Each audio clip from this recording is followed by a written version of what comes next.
Добрый день, мои хорошие! Вы на канале Светланы Лосевой, и это канал о вязании. Сегодня я хочу вам предложить связать вот такой очень красивый, интересный, брутальный, я бы так сказать, джемпер для мужчин.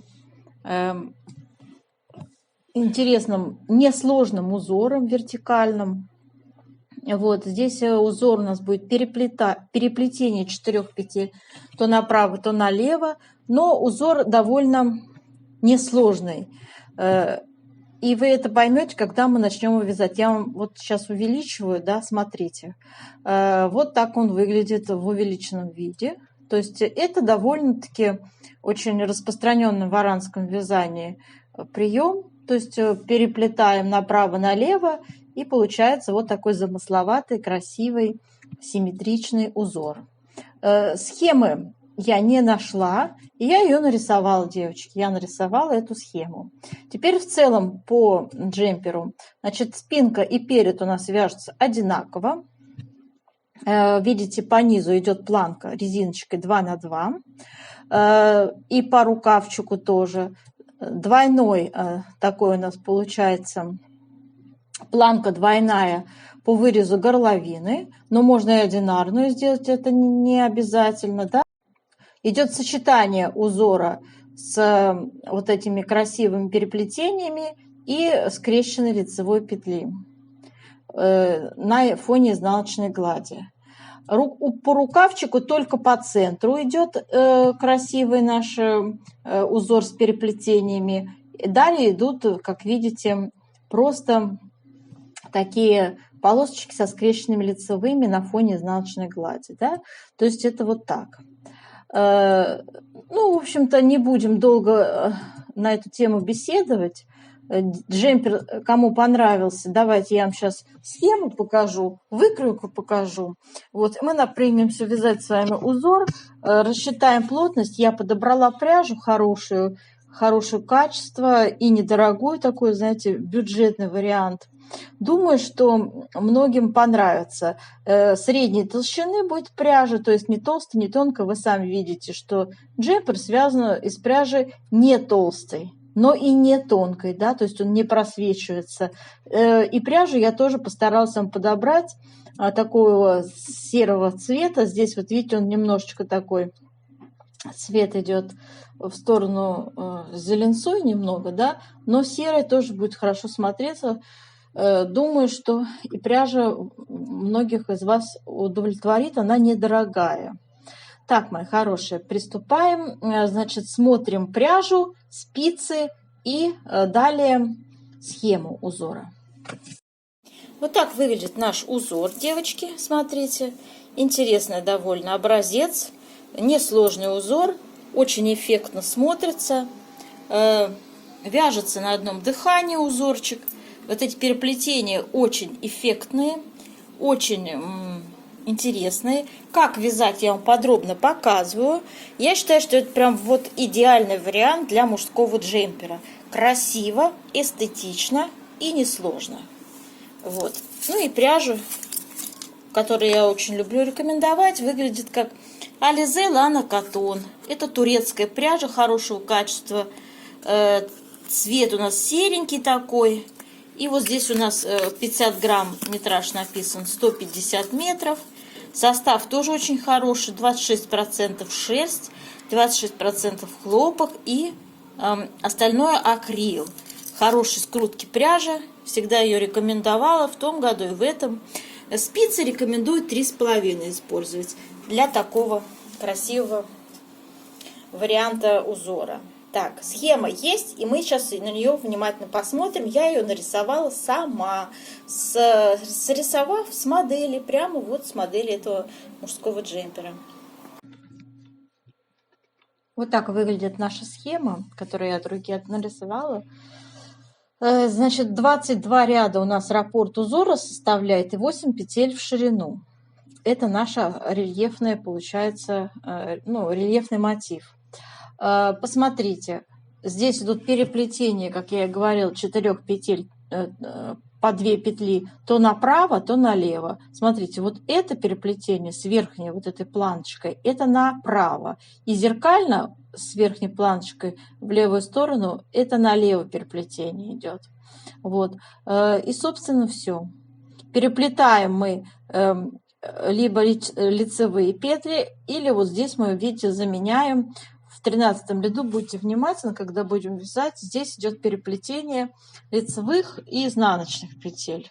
То есть 2 лицевые уходят, вот если здесь смотреть, налево, а направо за работой 2 изнаночные идут. Вот такой небольшой хотела бы вам заострить внимание. Так, теперь давайте посмотрим. Это у нас из иностранного журнала. Вот такое вот описание. Здесь нет ни схем, но зато здесь есть описание, наверное, как вязать узор, в принципе. Вот тут вот какое-то описание есть, да? Кстати, вот рекомендуемые спицы 4-5. У нас 3,5. Вот такой вот. Я не понимаю. Я не сделала никакого перевода. Я сама все нарисовала. И вот второй листочек. Здесь у нас выкройка, и нам она важна, да? Вот здесь, кстати, приближена картиночка. Смотрите, как у нас шовчик идет, как выглядит рукавчик, спущенный рукавчик у нас. И вот, как я вам говорила, тут вру, смотрите, тут 2 у нас идут раппорта по рукаву, и по центру идет 1 скрещенная лицевая. Но, в принципе, можно и одним узором обойтись по рукаву. Но здесь вот 2. Здесь, кстати, вот молодцы, что они увеличили именно бок, показали, как располагаются узоры, потому что там по первой фотографии было не совсем, да, ясно и понятно. Казалось, что 1 идет раппорт узор по центру. Так, и вот наша выкройка. Выкроечка, смотрите, ну я так понимаю, это ширина у нас идет в сантиметрах, да, и обычный прямоугольник, вырез горловины. Я так понимаю, и по переду, и по спинке он одинаковый. Планируется небольшой скос. Но можно, девочки, скос проигнорировать, сделать просто прямоугольничек с неглубоким вырезом горловины. Здесь даже не показано, какая глубина выреза. Меньше 6 лучше не делать, иначе будет некрасиво смотреться. Обычно по переду делается у мужских джемперов 6 сантиметров глубина выреза, и у спинки она где-то глубиной 2-3 сантиметра бывает. Вот. Рукав, как я сказала, спущенный, то есть здесь самое сложное сформировать скос правильно. Как рассчитать скос рукава, будет у меня ссылка под видео. Как сделать расчет вязаного изделия самостоятельно. Вот, пожалуйста, посмотрите внимательно. Я там очень доступным образом объясняю все эти нюансы расчета. Что, откуда и как мы берем. Как посчитать петли, как красиво, равномерно расположить узоры. И, в общем, вот такой вот момент. Так, длину, ширину, все берем по своим меркам, по своим размерчикам. Вот таким вот образом. А сейчас я предлагаю вам начать вязать образец узора. Вот так я связала уже 1 раппорт узора. Выглядит наш узор, девочки. Очень интересный узор, несложный, повторюсь. Итак, схема его 8 петель. Будем располагать узоры на 24 петлях. Для образца набираем 24 петли. Вот таким образом я распределяю. Кромочная, 3 изнаночные, лицевая, 3 изнаночные. Узор наш на 8 петлях по центру. Опять 3 изнаночные, лицевая, 3 изнаночные, кромочная. И будем вязать. Я сейчас покажу, как мы распределили петли, а затем буду показывать вам только основной наш узорчик из 8 петель, которые вот, собственно, ради чего все дело и затевалось. Потому что лицевые и изнаночные вы без меня свяжете, правильно? Итак, распределяем в первом ряду петельки. Ну и, собственно, начинаем вязать в первый ряд узора. Кромочную сняли, 3 изнаночные, лицевая скрещенная, снова 3 изнаночные. Приступаем к вязанию нашего узора. 4 петли будем перекрещивать налево. Без применения дополнительной спицы я это буду делать. Для этого я все 4 петли снимаю на правую спицу. Первые 2 петли лицевые у меня перед работой, следующие 2 изнаночные я высвобождаю, видите? Переснимаю с помощью левой спицы за работой и возвращаю на левую спицу с помощью с правой на левую и вяжу как 4 лицевые. Связали. Теперь то же самое проделаем со следующими 4 петельками. Переснимаю их на правую спицу. Первые 2 петли у меня будут за работой, потому что перекрещивания будут направо. Следующие 2 петли я высвобождаю и с помощью правой спицы возвращаю на левую. Перекрестили 4 петли направо на этот раз. И провязала как 4 лицевые. И далее вяжем опять. Это был раппорт узора. За раппортом вяжем 3 изнаночные, скрещенную лицевую, 3 изнаночные, кромочная, изнаночная. Связали. Все четные ряды мы вяжем, как смотрят петли. Их показывать я не стану. Вяжем 3-й ряд узора. Он очень простой. Давайте вот эти самостоятельно свяжем петли перед раппортом. В 3-м ряду раппорт из 8 петель наш центральный вяжется как 8 лицевых петель. Ничего здесь не происходит. Никаких переплетений. И далее опять идут 3 изнаночные, как мы делали, скрещенная лицевая, 3 изнаночная и кромочная, изнаночная. Так, 4-й ряд у нас, как смотрят петли, изнаночные вяжется. 5-й ряд у нас такой же, как и 1-й. 1 в 1. Вяжем наши петли перед раппортом и затем показываю раппорт. Значит, у нас идут с вами 3 изнаночные, скрещенная лицевая, снова 3 изнаночные, начался раппорт. Перекрещиваем 4 петли, снова перекрещиваем 4 петли налево. Для этого снимаем все 4 петли. Первые 2 петли у нас перед работой, следующие 2 за работой. С помощью правой спицы я возвращаю на левую, перекрещенные, и вяжу все 4 лицевыми. Следующие 4 петли перекрещиваем направо. Снимаем все 4 на правую спицу. Первые 2 за работой. Высвобождаю следующие 2. С помощью правой спицы возвращаю на левую.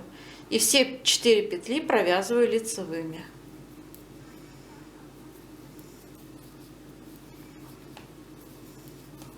И далее за раппортом вяжем 3 изнаночные, лицевая, 3 изнаночные самостоятельно. 7-й ряд у нас вяжется все 8 петель центрального узора лицевыми, а здесь то же самое, как мы всегда вяжем. Итак, 7-й ряд, 8 лицевых.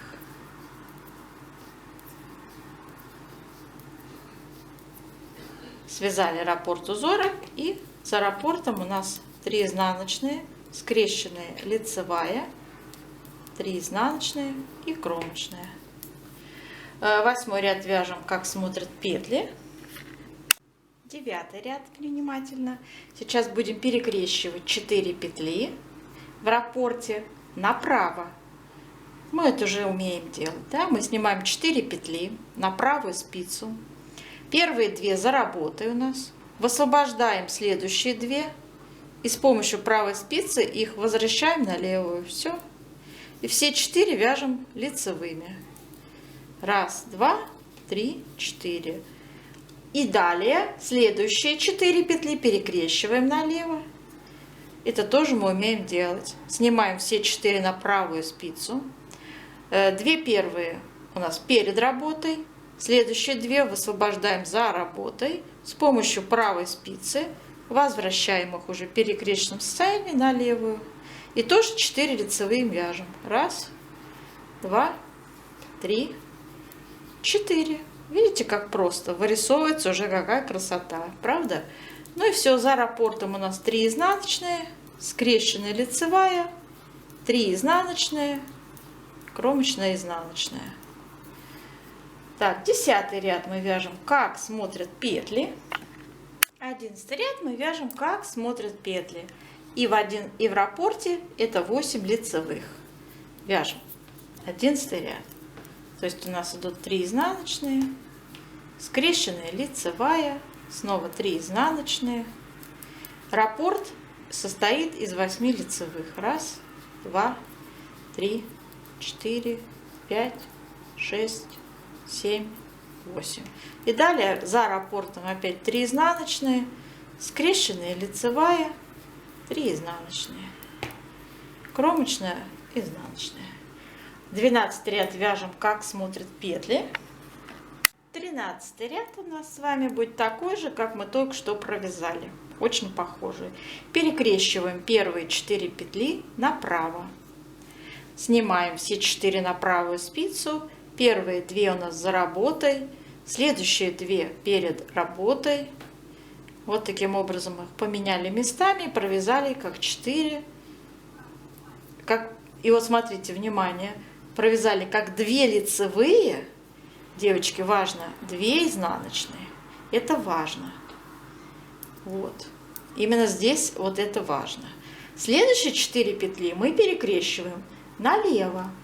Также переснимаем 4 петли на правую спицу. Первые 2 петли у нас первые петли перед работой. Следующие 2 за работой. Вот так мы их внимательно будьте, да? Переснимаем, меняем, перекрещиваем и вяжем. Смотрите, первые 2 изнаночные, далее 2 лицевые.